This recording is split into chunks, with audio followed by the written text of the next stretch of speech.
Hey everyone, welcome back to my channel.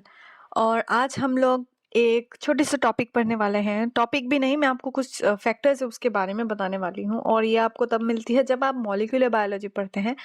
और molecular biology में भी तब जब आप प्रिसाइजली अगर हम बोलें तो आप ट्रांसक्रिप्शन पार्ट पढ़ते हैं, तो उसमें आपको एक सिग्मा 70 का नाम आपको मिलेगा जब आप ट्रांसक्रिप्शन पढ़ते हैं तो। ठीक है, in case of molecular biology.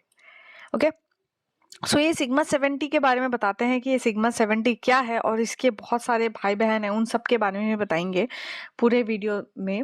और एंड तक आप देखिए। और मैं आपको शुरुआत में कहूँगी आप नोट्स बना के रखिए, लेकिन अल्दो इसमें आपको मैं एक पिक्चर आपसे शेयर करूँगी, उसमें सारे डिटेल्स होंगे, सो उससे आप नोट्स बना सकते हैं। सो इनिशियली मुझे लगा था कि शायद ये वाला टॉपिक इतना इंपॉर्टेंट नहीं होगा, but since I got to know that questions काफ़ी आ रहे हैं इससे, तो आपको जानने की ज़रूरत है इस बारे में कि ये सिग्मा 70 के भाई बहन कौन से हैं, और ये खुद सिग्मा 70 करते करते क्या है। ठीक है, ओके।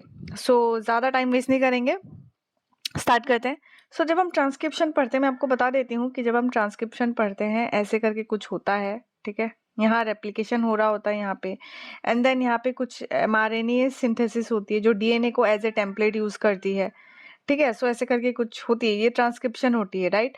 सो हमने यहाँ पे पढ़ा था कि सिग्मा 70 कुछ आता है, एक फैक्टर आता है जो आरएनए पॉलीमरेज का एक पार्ट होता है, सिग्मा 70।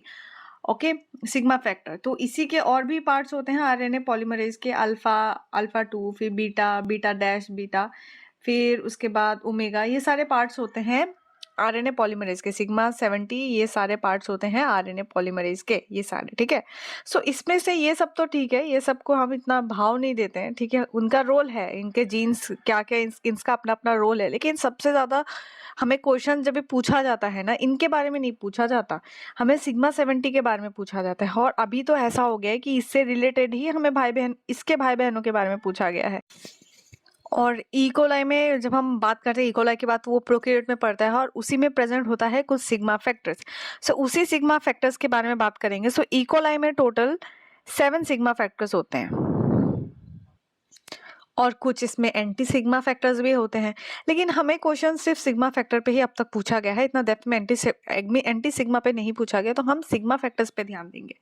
ठीक है, इकोलाई में प्रेजेंट होता है क्या, कुछ सिग्मा फैक्टर्स। और इसी सिग्मा फैक्टर्स के जो इकोलाई की ना, इसकी अपनी प्रॉपर्टीज डिपेंड करती है कि इकोलाई कौन सी प्रॉपर्टीज हो सकती है उसके पास।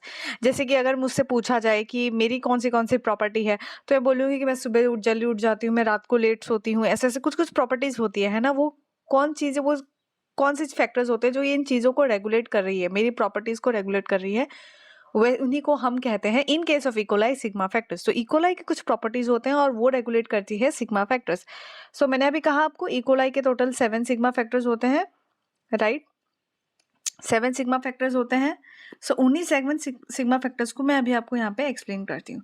तो सबसे पहले हम बात करेंगे सिग्मा 70 के बारे में। तो यहाँ पे ये जो 70, 54, 24 ये सब जो आता है ना, ये सब क्या होता है, ऊपर जो ये लिखा होता है ना, ये हम मॉलिक्यूलर वेट, मतलब इसे मॉलिक्यूलर वेट को ही हम इसमें नंबरिंग करते हैं। मतलब सिग्मा वो सिग्मा जिसकी मॉलिक्यूलर वेट 70 है, तो इसके वेट के बेसिस पे इनका डिवीजन हो रखा है, और इनके फंक्शंस के बेसिस पे भी। तो speaking of sigma 70, it is a housekeeping sigma factor. ठीक है, और उसे ही हम प्राइमरी सिग्मा फैक्टर कहते हैं। और ये मोस्ट जीन को क्या करती है, ये रेगुलेट करती रहती, ट्रांसक्राइब करती रहती है। अब हाउसकीपिंग जब हम कह रहे हैं, हाउसकीपिंग मतलब कि वो मोस्ट ऑफ द टाइम वो क्या कहती है, वो एसेंशियल जीन्स को वो ऑन रखती है, कंटिन्यूअसली वो ऑन रखती है, वो पाथवेज को ऑपरेट करती रहती है। ठीक है, सो ये रहा हमारा सिग्मा फैक्ट 70 के बारे में। और ये हमें इकोलाई में ही मिलता है।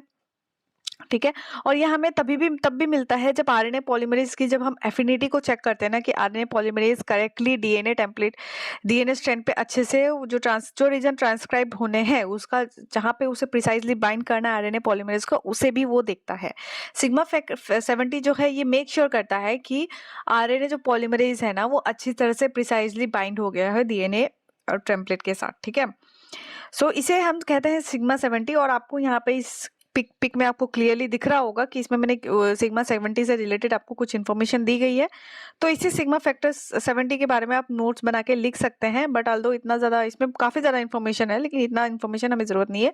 सो हमें बस बताना है कि सिग्मा 70 क्या करती है। उसका काम होता है हाउस कीपिंग, सिग्मा फैक्टर भी कहा जाता है उसे, और वो उसको क्या कहते हैं, जो एसेंशियल जीन्स है ना उसे मैक्सिमम टाइम क्या करती है, वो ऑन करती रहती है। जो बहुत ही ज़रूरी जीन्स है ना उसे ऑन करती रखती है।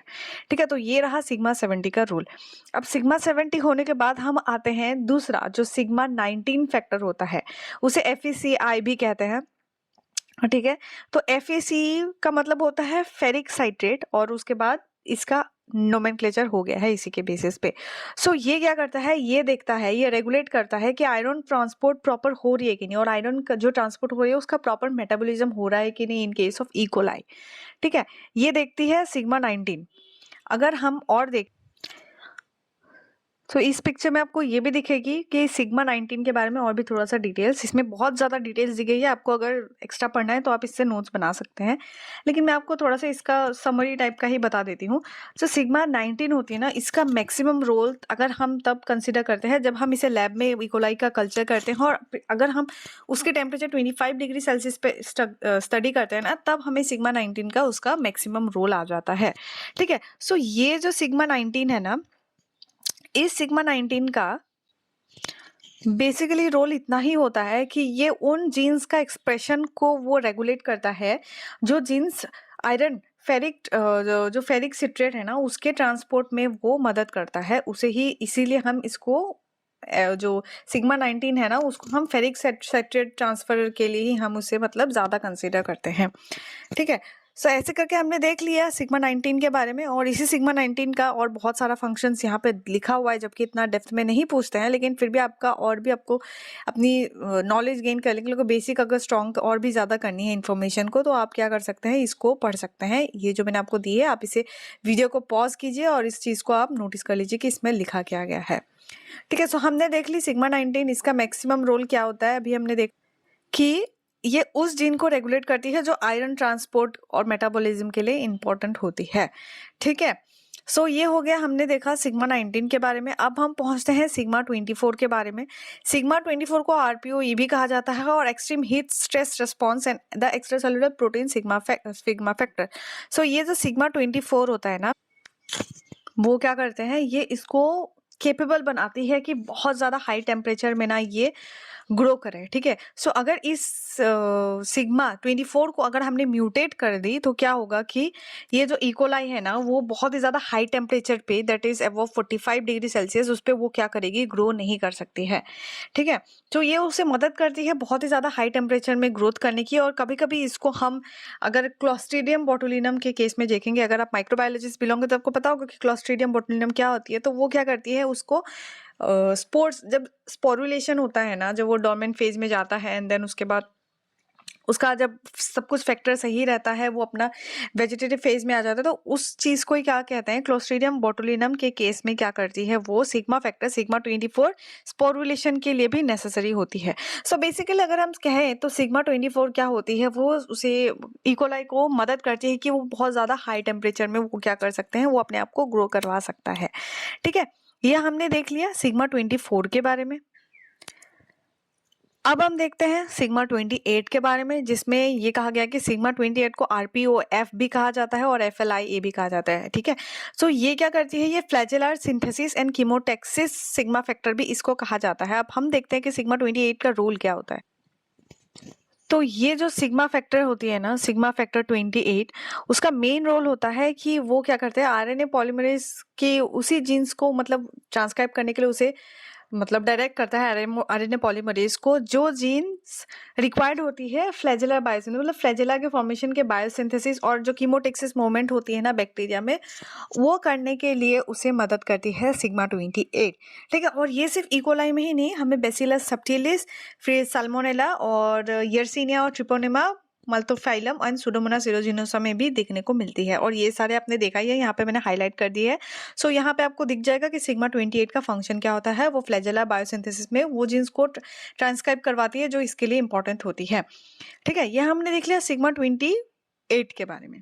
अब हम बढ़ते हैं आगे। आगे बढ़ते वक्त हमें दिखती है सिग्मा 32 जिसको RPOH भी कहा जाता है और ये एक हीट शॉक सिग्मा फैक्टर भी कहते हैं और ये तभी ऑन होता है जब वो इकोलाई को ना बहुत ही ज़्यादा हीट दिया गया हो, ठीक है, वो एक्टिवेट हो जाता है। सो ये क्या करती है कि उस आरएनए पॉलीमरेज की जो कोर एंजाइम्स होती है ना आरएनए पॉलीमरेज की, तो उनको वो क्या करती है, वो एक्टिवेट करवा देती है, उसको एक्सप्रेस करवा देती है और एक्सप्रेस करवाने की वजह से जो हीट शॉक प्रोटीन्स होती है ना वो एक्सप्रेस हो जाती है, जिसके वजह से कि वो जो बैक्टीरिया होती है इकोलाई होती है उसे हाई टेम्परेचर में सर्वाइव करने के लिए मदद होती है, ठीक है।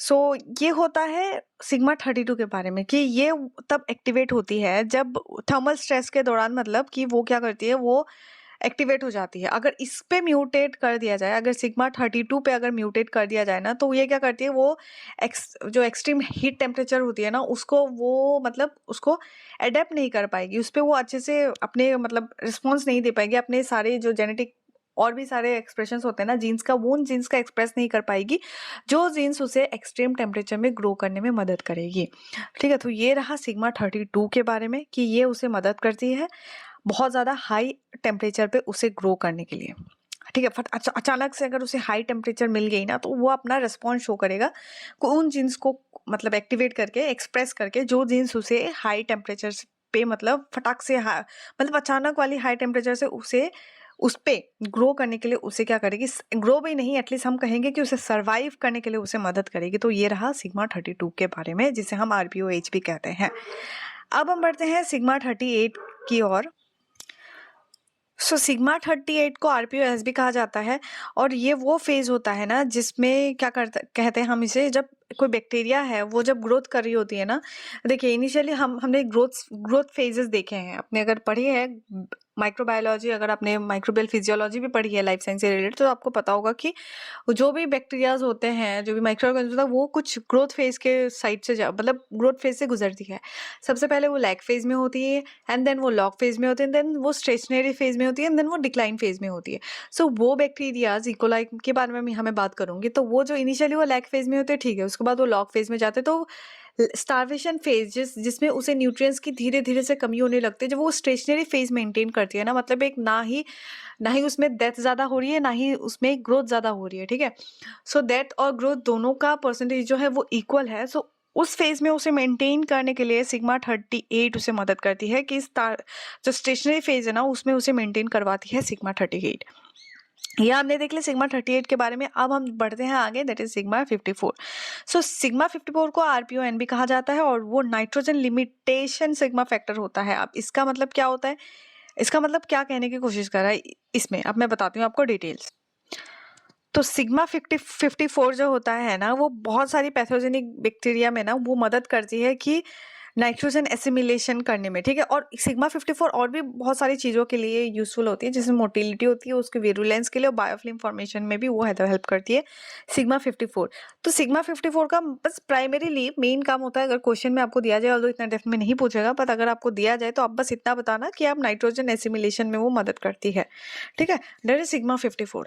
ऐसे करके हमने देख लिया है सारे सिग्मा फैक्टर्स के बारे में जो इकोलाई में प्रेजेंट होती है, ठीक है। और बहुत सबके सिग्मा फैक्टर्स के अलग अलग रोल्स होते हैं, उनमें अगर जैसे कि मैंने आपको बताया कि अगर उनमें अगर म्यूटेशन हो जाए तो वो फंक्शन नहीं कर पाती है जो फंक्शन वो ऐसी है बाय नेचर बाय बर्थ वो करती है, ठीक है। अगर म्यूटेशन हो जाए तो उसका फंक्शन जो वो प्रॉपर फंक्शन नहीं होती, थोड़ी बहुत एबनॉर्मेलिटी आ जाती है, ठीक है। अगर क्वेश्चन आपको दिया जाए म्यूटेशन के तौर पे ही दिया जाएगा, अगर नहीं भी दिया जाए डायरेक्ट भी आपको क्वेश्चन पूछा जाता है कि ये सिग्मा फैक्टर्स क्या है, इसका काम करता है, ये वैसा वैसा, आपको वैसे करके सॉल्व करनी है। एंड आई होप आपको इतना तक समझ आ गया है। एंड अगर आ गया है, अगर आपको कंटेंट पसंद आ रहा है, आप मेरी वीडियो को लाइक कर सकते हैं, और अभी तक अगर आपने सब्सक्राइब नहीं किया है तो काइंडली आप सब्सक्राइब कर दें, क्योंकि इससे मुझे बहुत ही ज़्यादा मोटिवेशन मिलेगी to make more videos for you. And if you have any kind of suggestion, if you want me to explain something more, if you want me to solve any kind of question, तो आप मुझे वो comment section में बता सकते हैं, मैं definitely आपकी हेल्प करने की कोशिश करूंगी। So that's all for today. Thank you so much for watching guys. Have a nice day.